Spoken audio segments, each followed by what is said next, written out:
खरं तर असं म्हटलं जातं, दोन शास्त्री, दोन मिस्त्री आणि दोन कुत्री एकत्रित आले की तिथं शांतता नसते, तिथं फक्त तांडवच असतो.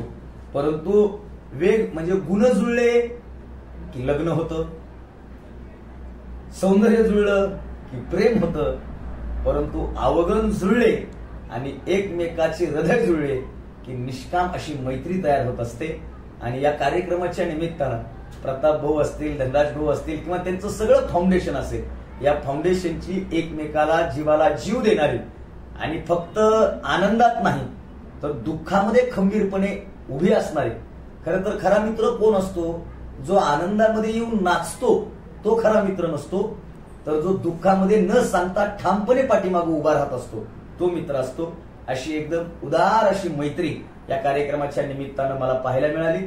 आणि तुमच्या या मैत्रीमध्ये म्हणजे आदरणीय प्रतापदादांच्या मैत्रीमध्ये हा अविनाश भारती नावाचा एक मित्र ऍड झालेला आहे, याचंही मला समाधान आहे.